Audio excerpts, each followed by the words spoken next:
Yeah, we can start with the injuries if we can. Alex Oxlade-Chamberlain, last seen, for example, protected boot on crutches. How is he? And is there any news on anyone else in the squad in terms of recovery? No news on anyone else, which is good news. And with Oxley, yeah, the ankle, what we probably expected. It's you have 3 ligaments on the outside of the ankle. One of them is damaged, and now we have to see how quick we can fix that. I don't know exactly. I had that injury, but it's myself, but it's years ago, yeah, it can take a while or it can be quicker. We have to see, but no chance, of course, for Thursday. No chance. This year, Oxley will not play anymore. That's clear, and then we have to see how quick it can settle. Yeah, that's it. And nothing on Lovren or Matip, they're both out of there as well? Both, and Fabinho, both in a really good way, but of course not ready for these games, no. What about how much you have to think about fatigue? I know you travel and you expect the squad to be fit, but will you only know when the players run out against Leicester whether they are feeling it in the legs, because they've had a lot of minutes, haven't they? Look, the only real thing I can say, because if whatever I ask the players, we are all in a situation where everybody wants to be constantly fit, so I don't have to ask them, but I can only judge myself. The way to Qatar, sleeping-wise, was difficult to get used to for me. On the way back, it was completely normal. Since then, it's all good. We had yesterday a day off. I'm pretty sure the boys slept as much as they could, and they should be completely fine today. From that point of view, the way there was climate change, all that stuff that was really kind of intense, and we needed really days, maybe nearly the full week to get used to it. But now on the way back, we are in all the circumstances we know, 4 years, and all good. Carlo Ancelotti is the only manager to have got the better of you so far this season, and now he's moved in just over the road. Are you looking forward to your showdown in the FA Cup? What does it do to the dynamic in the city? I couldn't be further away from the FA Cup in a moment. There are three. Oh my God, can't believe 3 very important games in between. So I cannot really think about that. I get it that Carlo yesterday had to speak already about it and about his record and stuff like this. All good. It's a big proof for our relationship. I like him a lot. I liked him a lot. No Christmas. Look, it's difficult in this business to have friends. With Dave Wagner, I was friends before we became managers. All the others we meet from time to time, but with him the relationship was always kind of special. Yeah, so now we meet a couple of times during the year, more often than probably we are used to. But that's all. Yeah, I would love to say I wish him luck. Oh, it's Christmas, come on. I wish him luck. Yeah. Thank you. Very kind of you.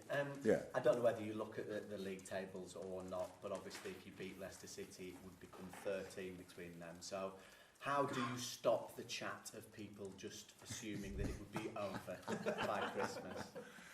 Oh, if we win, you mean the chat if we win, or what? Or the chat already before your chat already? I can obviously not stop you. You know that. Yeah. So I will not, and I can't. That's how it is. It's people can still, in this part of the world, talk about what they want. So no problem with that. We will not be fussed by that. We are not in this situation where we are in because we thought things are over before they are over. We are not in the situation we are in because we didn't take each game we played so far 100% serious. Boys were always 100% focused, and that's what we will be at Leicester. And all the talks before, if we would do this or do this, what then happens are absolutely not important to us. They have absolutely no influence. We are pretty good in shutting the doors around us that we really don't. It's not interesting. It's normal in this business that you have to talk about these kind of things, but you don't have to think about it. And when you are involved, and we don't, we just play the next game, and then we have a couple of hours time to recover and play the next game. So there's no time for anything else. Coming towards the end of another year, but Jamie Vardy still scoring goals more than anybody in the Premier League over 2019. Loves scoring against Liverpool.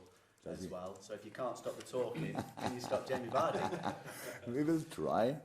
We will try. The only problem we have is it's not only Jamie. It's a massive threat, obviously. He's an exceptional striker, what can you say, over years. Since I'm in England, he's one of the top 3, probably, because he's always scoring, he's difficult to defend, always over shoulder, running in your back, playing with the offside line, really, really, really dangerous. So that's how it is. But in football, the only thing you can do is to avoid passes. Try to avoid as many passes as you can to him. And that's what we'll try, like we always do it. Yeah, that's it pretty much. But Leicester is not only Jamie Vardy. Brendan did an excellent job there. And they are a proper top-class team in the situation where people still speak about them like a little bit, oh, how did they come there? But the quality they have is exceptional, plus the manager they have makes a really good mix. And so we are aware of that. But that's it. Apart from that, we will prepare like we always do. And at the end, so far they only played us once. And now we have to show that we can a few things from the first game at least again, because it was a good game. It was with a probably Leicester will see it with an unlucky end for them with the penalty, but the situations around the penalty and around the goals we scored and around the chances we had, where we played there really good football, and that's what we have to do again.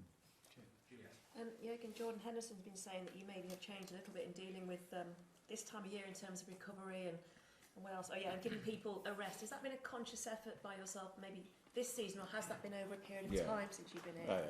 Yeah. I had to learn it, of course. But I always were in close contact with the players and people who were here for longer. When I came in in October, I had no clue how it would feel to play over Christmas, to be honest.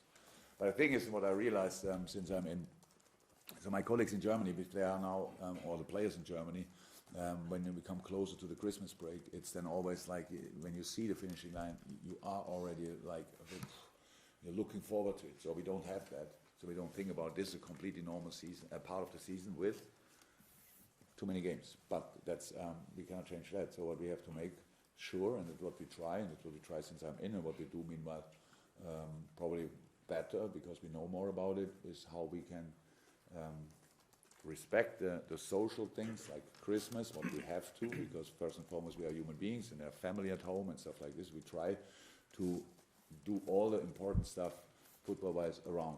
That's what we always did, and that's what we do this year. And apart from that, the boys need to be smart enough to do the right things as well, because what you all probably do at Christmas is for us not exactly the same what we should do. We still have to eat the right things, not the things where everybody else eats. And that's the only real difference. Apart from that, we prepare a football game, and the boys are focused enough to do that in the right way. Jürgen, Champions of the World has a lovely ring to it, and it's a great achievement. In some senses, though, in the Premier League, does it make Liverpool an even bigger scalp? And when managers and coaches are trying to draw extra percentages out of the players, the fact that you're up against the world champions, what an achievement it would be. Do you think it does? I think it would be a little bit disrespectful if we would look at other managers and other teams like that, because they are not like that. So you don't need this extra thing. Since I'm in Liverpool is all wherever we go, because a number of people we bring there, it's always a special game, because the history we had, it's always a special game. The outstanding game of that was Newcastle last year, between the two Barcelona game, and it felt really, wow, what's going on here? What's exactly happened in the history between Newcastle and Liverpool that's so important to them? So that's actually the situation we face constantly. I'm not sure if we can even get or become a bigger scalp. I think the scalp we are is big enough since I'm here, at least, and probably it was always like this. So there will not be a difference. You cannot add in a meeting the achievements of the other team on and on and on, and then tell them, and now you can beat them. So you have to be careful. So it's just positive. It's just positive that we did it. We went there to achieve something special. We did that. It felt brilliant. We flew home, we had a proper sleep, and now we're here to play Leicester and to act like the World Cup winners. almost at the halfway point of the Premier League season, first versus second. I know you touched on it briefly before, but I think at the start of the season, Leicester weren't even the favourites to finish seventh, as far as the bookmakers are concerned. Have you been surprised by not just the progress that they've made, but the fact that their consistency levels are so good?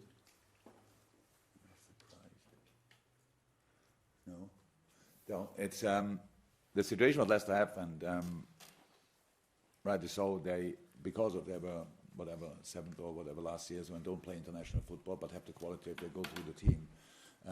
Paris, for example, needed a while to adapt to the position. He came in, and a lot of people in football thought he's rather wing back than a full back, but now he's a proper full back plus a threat, so like an offensive full back. Ben Chilwell is since, I don't know, 3, 4, 5 years already in pretty much everybody's book. Fantastic player, is still a talent maybe, but was a big talent when he played for Huddersfield on loan, came back, had to fight for his place, did that. So Evans, can you have a more experienced centre-half, for example, like Kasper Schmeichel, and you have Sunucu, the Turkish guy I know from Freiburg, who needed time to settle. Super pairing, really highest quality pairing. Then you go through midfield and you have different options there, but it's highest quality with all the things, desire, hard players, like aggressive challengers, super footballers, the wings, quick, creative, going inside, you can go outside, all that stuff, and then you have Jamie Vardy on top of that. And Madison in between. So these kind of things that makes a top team. And if you look how often they had to change, they maybe changed from one game to the other, 1 or 2 positions, a little bit in midfield, pretty much, maybe the wings here or there. Chilwell could not always play stuff like that, but they could play this team consistently because of the number of competitions everybody else in is a big advantage with the quality you have. So they do really well and use that situation really well. And so, well deserved. Whatever they achieved, so I'm not surprised at all. If you go through the team, it was clear from the first day, plus the manager, it was clear from the first day that will be a proper challenger over the whole season. Thank you. 3 trophies in 6 months. I'm just wondering how important, how significant that is in terms of the evolution of this squad. Oh, it's much better than losing all these finals, to be honest. That's a massive difference. You see that we develop in playing the finals. That's how it is, because you get used to the massive excitement around and still doing the right things in the right moments. So you mature over the time when you are involved in finals, for sure. It's not normal that you are involved in so many finals. That's true as well. So that's all really good and helps of course. But that's the only thing.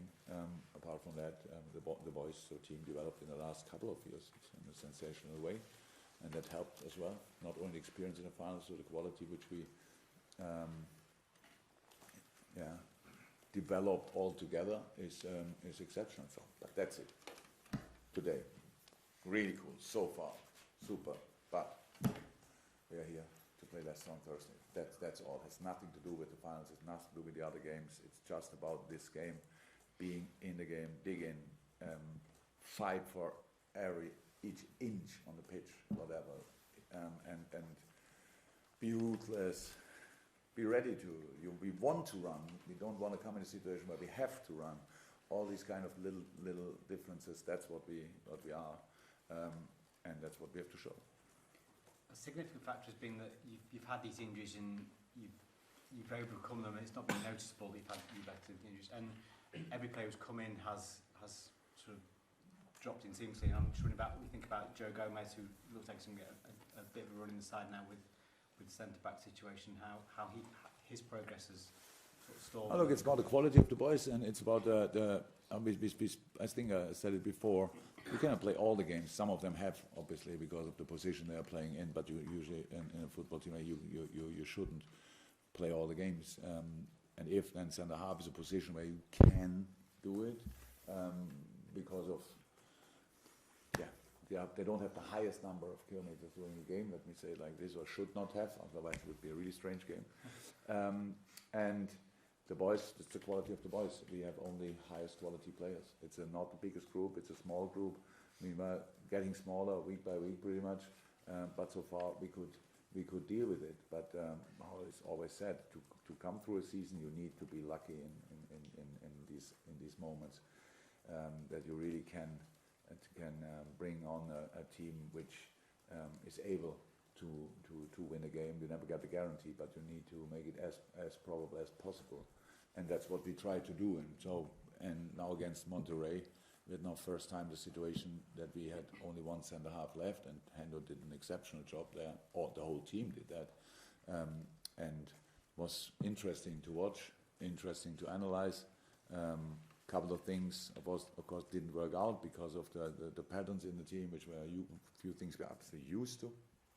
They were not there, so we couldn't rely on it, but did in moments and all these things. But at the end, it's not about having always the perfect team on the pitch. It's about finding a solution to bring a team on the pitch and make it possible that you can win the next game. To deal with your own situation is very important, very often. And so far we did it okay. But of course, how I said, we need luck with injuries and all that stuff. We were not really lucky so far, but so far we could find a solution. Hopefully, it stays like this. Before we go to the embargo, just one more, if that's okay. Every single manager has a image of the perfect football or perfect performance. How close to your Liverpool team performing to your ideal football image?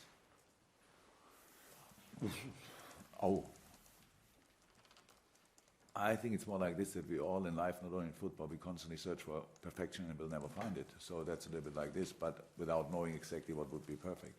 I don't know exactly what would be perfect. A football game, over the number of games you play, there are perfect moments in a game.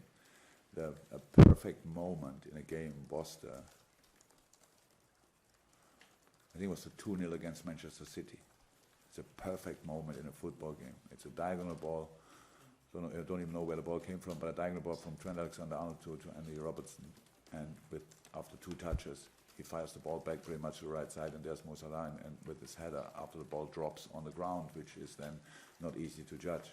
So that's a perfect moment in a football game, but we don't have them all the time. Our life is not only searching for perfection, our life is much more dealing with failure. That's what a football game is about, because you cannot play it perfect, or because it's pretty rare that you have perfect moments. You have constantly to deal with not perfect moments, and that's much more important. So I have no clue how a perfect game would look. I never saw it. I saw some glimpses of it, but that's it. So we are in a good moment, but that's because we have the points that we have.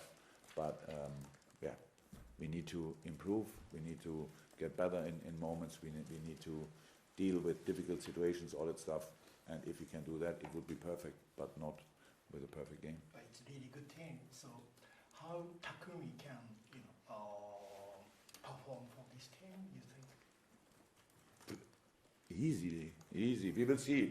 So all the things we know about Takumi is that so many things fit very well to us. So it's football skills first and foremost, obviously decision making in tight areas, his speed, his desire to win a ball back, to encounter press if you want. He's used to that because Salzburg has a similar philosophy than we have. That's all really good. But then we have to see how will Takumi adapt when he's then finally coming over and we are allowed to work with him. How can we put him in? But in the short term, but in the long term, there's no doubt about that he will help us. So that's clear, and so looking forward to work with him. But I said between now and Takumi's first real day at Melwood, there's still 3 games. So I have a little bit of time to think exactly about where he will fit in. Okay, so we'll go to the embargo now. We'll just check a few questions.